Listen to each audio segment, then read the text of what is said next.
कैदी नंबर 345, 512, 756. चला रे, चल ना 756, चल, साहेबांनी बोलवलंय. शिवा, तुझी चांगलीच वर्तवणूक पाहून पुढील 2 वर्षाची शिक्षा कमी करण्यात आली आहे. सर्व कागदपत्रे तयार झाली की परत बोलवीन. आता पुढचं आयुष्य नीट काढ, स्वच्छ जगायचं हे लक्षात ठेव.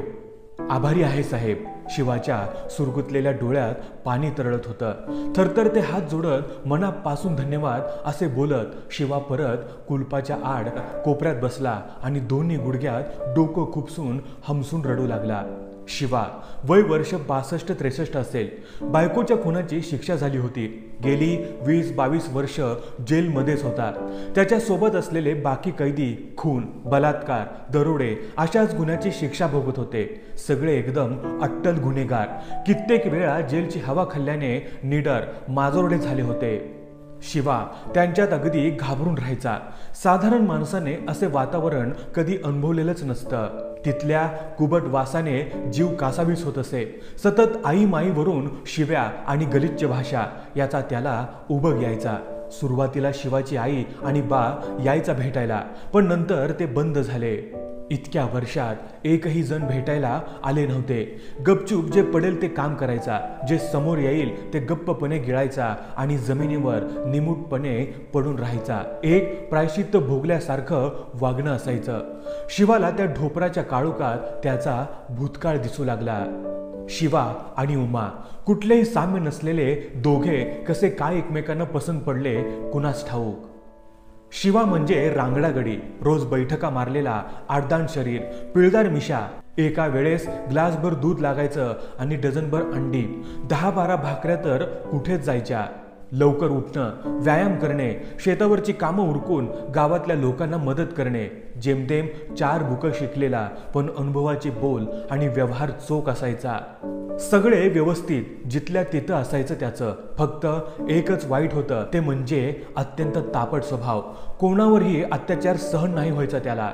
त्या उलट उमा चंचल, अल्लड, खोडकर आणि भयंकर चेंगट. आळशी, उशिरा उठणे, रमत गमत काम करणे. एकदा तंद्री लागली की बाई विसरूनच जायची काय काम करायचं होते. रेडिओची गाणी ऐकणे आणि मैत्रिणींसोबत तासनतास इथल्या तिथल्या गप्पा मारत बसणे. शकू म्हणजे उमाची आई, नवरा गेल्यावर दोन्ही मुलांना घेऊन भावाकडे राहायला आली. उमाच्या अशा वागण्याने तिला अगदी ओशाळल्यासारखं व्हायचं. कोणी ना कोणी रोज तिची तक्रार करायला यायचे. मामा सांभाळून घ्यायचा, पण मामी मात्र जाम कटकट करायची. शकूला उमामुळे बहिणीची खूप बोलणी खायला लागायची. असे हे दोघेही एकाच गावात मोठे होत होते. बरेच वेळा शेतात काम करताना नजरानजर व्हायची त्यांची. उमाचा एका क्षणात शिवावर जीव जडला. तिचं शेतातील कामापेक्षा शिवाकडे जास्त लक्ष असायचं. शिवाला याची अजिबात कल्पना नव्हती. दरवर्षीप्रमाणे गावात जत्रा लागली होती. त्या जत्रेत उमा आणि तिची मैत्रीण भटकायला गेल्या होत्या. शिवाही त्याच्या शेतात लागेल ते सामान घेण्यासाठी आला होता. उमाने योग्य वेळ साधून त्याच्या सोबत ओळख करून घेतलीच, नाहीतरी इथल्या तिथल्या गप्पा करण्यात हुशार होतीच ती. त्याच्या रांगड्या स्वभावातला तिचा तो खट्ट्याळ अल्लडपणा आवडत होता. आता उमा आणि शिवा शेतात जायच्या निमित्ताने रोज भेटू लागले. शिवा स्वतःची सर्व कामं आटपून उमाला भेटायला वेळ काढू लागला आणि उमा तिच्या नेहमीच्या सवयीप्रमाणे उशिरा उठून फक्त स्वतःच्या आवरून झटपट शेतात यायची. गेली भवानी भटकायला. कोण बोलत नाही, काय नाही. घरात नुसतं जेवाया नि झोपा येते ही पोर. वंस लक्ष असू द्या, नाहीतर हाताबाहेर जायची ही. वहिनीच्या तोंडाचा पट्टा सुटला की थांबायचं नाव नसायचं. शकूला पटायचं सगळं. उमाला समजून सांगायची, पण उलट्या घड्यावर पाणी. उमा मनाला येईल तसेच वागायची. उमा तर शिवाच्या प्रेमात पार वेडी झाली होतीच, पण आता शिवाचाही जीव तिच्यात गुंतत होता. शिवा 19 वर्षाचा असेल आणि उमा 16 वर्षाची. उमे, लगीन करशील माझ्या संग असे विचारताच उमा लाजून पळालीच. त्यांनी तिच्या मनातलं विचारलं होतं. त्याच धुंदीत स्वतःच्या तंद्रीत घरात शिरली. डोक्यात शिवाच होता. त्यानं हात धरून विचारलेला प्रश्न तिला राहून राहून आठवत होता. पडवीत बसून झोके घेत उमा स्वप्नात रंगून गेली होती. उमेसाठी हे चांगलं स्थळ आहे वहिनी, विचार कर आणि पुढल्या वर्षी लावून देऊ लगीन. हे कानावर पडताच झटक्यात उठून उमा आत गेली. आत्या, काकू, मामा, मामी आणि शकू सगळे बसून उमेच्या लग्नाचे ठरवत होते. मी नाही कोणासोबत लगीन करायची. मग काय हितच पडून राहायचंय होय? मामी कडाडलीच. उमे, चांगले घर हाय, लई जमिनी हाय, ती मुलगा पण शिकलेला हाय, शहरात जातोय कामावर, तुला बी जाया मिळेल कधी. आत्या समजून सांगत होती, पण उमा एक ना दोन ऐकायला तयारच नव्हती. आई, मी नाही लगीन करायची कोणासंग, माझा जीव जडलाय शिवावर. त्यानं मला विचारलंय लगीन करशील का, मला त्याच्यात सोबत राहायचंय. हे ऐकून शकू गार पडली. मामी सरसावलीच लगेच.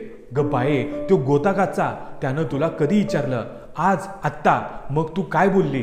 काय नाही, धावत आली घरला. सगळ्यांनी समजावून सांगितले, पण उमा आडूनच बसली. त्या रात्री शकूनं जवळ घेऊन प्रेमानं समजूत काढली. काही न बोलताच उमा रात्रभर रडत होती. दुसऱ्या दिवशी उमाने शिवाला सगळे सांगितले. त्याच्या खांद्यावर डोकं ठेवून म्हणाली, लगीन तुझ्या संग नाही झालं तर जीव देईन मी. तू नग काळजी करू, मी बोलतो माई संग. शिवा त्याच्या आईला माई म्हणत असे. 1-2 आठवड्यात शिवाची माई आणि बा उमाला मागणी घालायला आले. तसे नाही म्हणण्यासारखं काहीच नव्हते शिवामध्ये. त्यामुळे लगेच सगळं देण्या घेण्याचे ठरवून लग्न पक्के केले. शिवा उमा लग्न झाक झालं. उद्या देवाला जाऊन या. शिवाच्या बानं सांगितल्याप्रमाणे दोघं खंडोबाच्या दर्शनासाठी जाऊन आले. दोघे खूप आनंदात होते. जेमतेम वयात आलेली दोघं, त्यांना हे सगळंच एका स्वप्नासारखं भासत होतं. एकूण सगळेच खुश होते. शिवा उमाला सुखी ठेवेल याची खात्री होती शकूला. पण उमा सासरी जबाबदारीने वागेल का, सगळी कामं घर सांभाळेल का याची चिंता तिला होतीच. तिची ही चिंता रास्तच होती. शिवाच्या घरी सगळं टापटीप ठेवलेलं असायचं. सगळ्या वेळा पाळल्या जायच्या. आल्या गेल्याचं नीट पाहिलं जायचं. माई याकडे जातीनं लक्ष द्यायच्या. नवीन आहे, काही रीती माहिती नसतील, रुळेल हळूहळू, घेईल सगळ्या जबाबदाऱ्या असे म्हणून माई सुरुवातीला उमाच्या कामचुकारपणाकडे दुर्लक्ष करायच्या. पण नंतर तिच्यात काहीच बदल नाही बघून त्यांनी हटकायला सुरुवात केली. लवकर उठून सगळे आवरायला लागायचे. झाडलोट, जेवणाची तयारी, शेतावरून पुरुष मंडळी आली की त्यांचं जेवण झाल्याशिवाय जेवायचं नाही. सगळं व्यवस्थित आवरूनच ठेवायचं. दुपारी बाई माणसांनी झोपायचे नाही अशी शिस्तबद्ध वागण्याची उमेला अजिबात सवय नव्हती. काही दिवसातच माई शिवाकडे उमाची तक्रार करायला लागली. शिवाने उमाला समजून सांगितलं, तू घरातली मोठी सून आहेस, माईची समधी जबाबदारी तू घेतली पाहिजेस. उमा ऐकलंय असे दाखवायची, पण परत तेच करायची. काही दिवसातच समजून सांगणे बंद झाले आणि त्याचे वादात रूपांतर होऊ लागले. उमाचे उशिरा उठणे, कामात लक्ष नसणे, धड जेवण सुद्धा करता येत नव्हते तिला.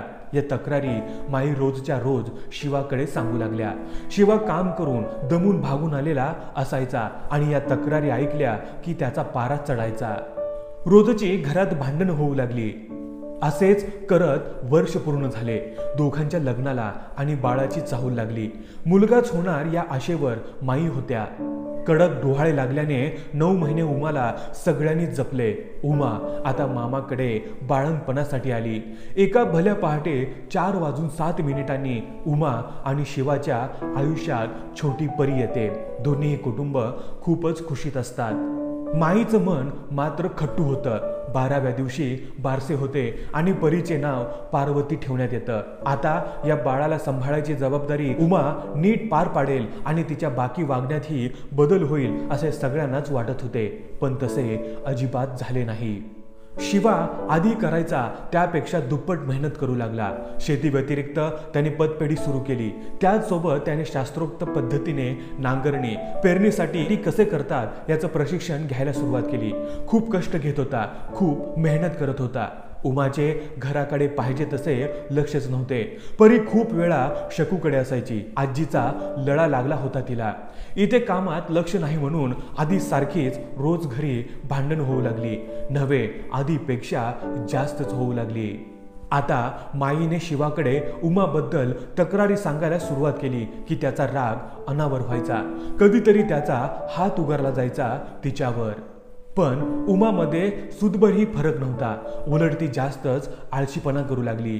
तिनं आधीसारखेच वागायला सुरुवात केली. उशिरा उठणे, बेचव जेवण करून ठेवणे, घर न आवरणे, गाणी ऐकत बसायची, नाहीतर शेजारी पाजारी जाऊन गप्पा करत वेळ घालवायची. या सगळ्याचा शिवाला खूप रागराग येत असे. आजकाल ती रोजच शिवाच्या हातचा मार खात असे. आता या भांडणाची आणि मार खाण्याची सवय होऊन गेली दोघांना. बघता बघता अशीच 5-6 वर्ष निघून गेली. शिवा उमाची भांडणे, वाद दिवसेंदिवस अति वाढू लागले. शकूकडे वाढणारी परी आता 8-9 वर्षाची झाली. कधी इथे आली की या दोघांच्या भांडणांमुळे घाबरून जायची. शिवा प्रेमाने जवळ घेऊन पाहायचा, पण त्याचं भांडणाच्या वेळचं रूप आठवून तिनं मनात त्याची एक भीतीच बाळगली होती. यावर्षी अवकाळी पावसामुळे शेतीची नासाडी झाली. ओला दुष्काळ अगदी सगळं बुडवून गेला. शिवाच्या मेहनतीचे फळ वाया गेले. शिवा वेड्यासारखा झाला. अत्यंत वाईट परिस्थिती होती. म्हणतात ना, परमेश्वर देखील आपली परीक्षा पाहायला सर्व कठीण प्रसंग एकाच वेळी आपल्या समोर आणतो. अशाच एका संध्याकाळी उमाच्या बेजबाबदार वागण्यावरून शिवाचं टाळकं सटकलं होतं. उमा तिची फालतू कारणं देत होती आणि वाद वाढत गेला. शिवाचा पारा चढला की तो मारणार हे माहीत असल्याने उमा त्याच गोष्टीवरून त्याला खिजवत होती. भांडणात आणि मारामारीत घर अस्ताव्यस्त झाले. शिवाचा राग अनावर झाला होता. तो उमावर हात उगारत होता आणि तोंडाने शिव्यांची लाखोली वाहत होता. उमा मार वाचवण्यासाठी घरभर पळत त्याला अडवायचा प्रयत्न करत होतीच आणि तिचाही तोंडाचा पट्टा सुटलाच होता. एकमेकांना दोघेही जुमानत नव्हते. एरवी त्यांची भांडणं सोडवायला किंवा त्याला उमाला मारण्यापासून थांबवायला माई असायची, पण ती पण पंढरपूरला दर्शनासाठी गेल्याने आवरायला कोणीच नव्हते.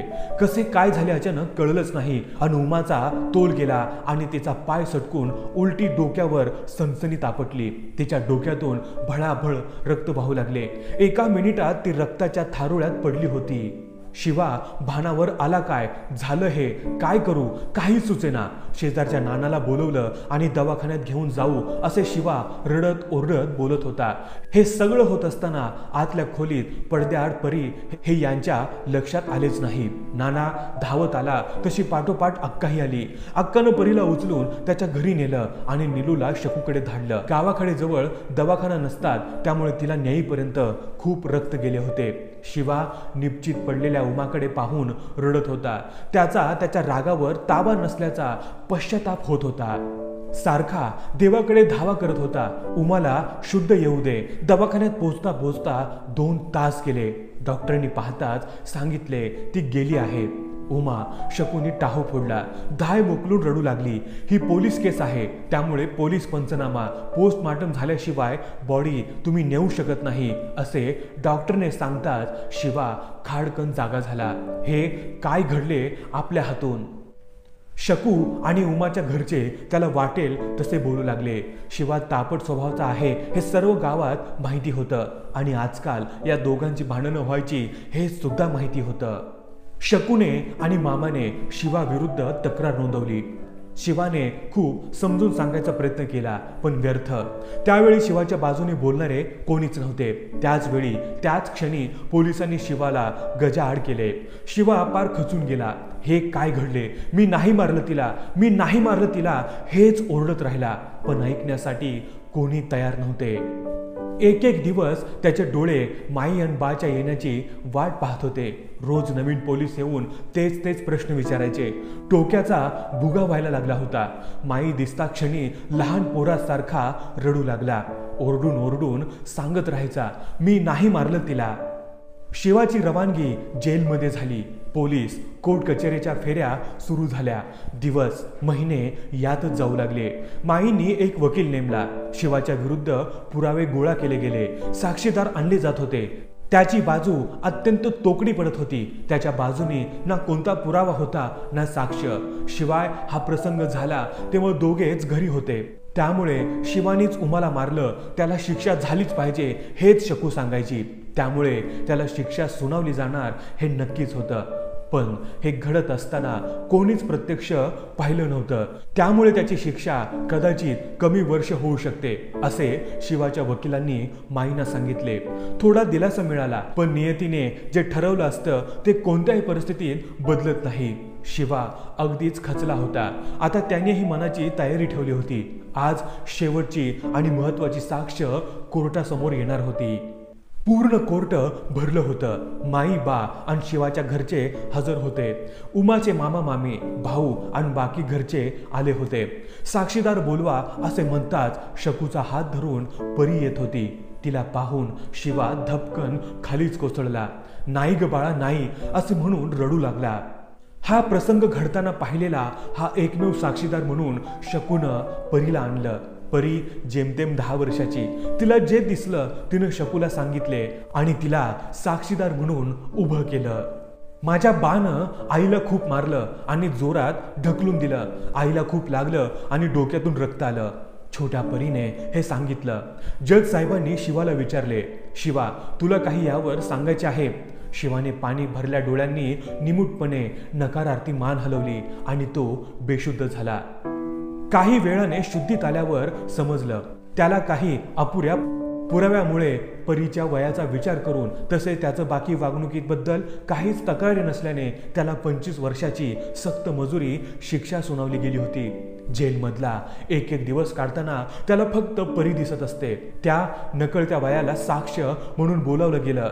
आज ही बातमी त्याला जेलर साहेब सांगतात तेव्हा त्याला त्याचे काहीच वाटत नाही. त्यातला आत्मा त्याच दिवशी मरून गेलेला होता ज्या दिवशी परी कोर्टात येऊन साक्ष देते. तो फक्त श्वास चालू आहे म्हणूनच जगत असतो. जेलच्या बाहेरचे जग इतक्या वर्षांनी त्याला अनोळखी असते. आता मी बाहेर जाऊन स्वच्छ जगायचं म्हणजे नक्की काय करायचे, पुढचं आयुष्य नीट जगायचं म्हणजे कसं, याचे उत्तर कोणाकडेच नव्हते. या 23 वर्षाच्या काळात जितक्या विचारानं थकला नसेल तितका या विचारांनी तो थकला होता. रात्रभर तळमळत राहिला. उठे 756 साहेब बोलावतायत. ए उठ रे. त्यांच्या त्या बंदिस्त कोठडीची कडी उघडून जेलर आत जातो. शिवा, ए शिवा. जमिनीवर गार होऊन शिवाचं शरीर निपचित पडलेलं असतं. मित्रांनो, या व्हिडिओबद्दल तुमचं मत काय हे आम्हाला कमेंट करून जरूर कळवा.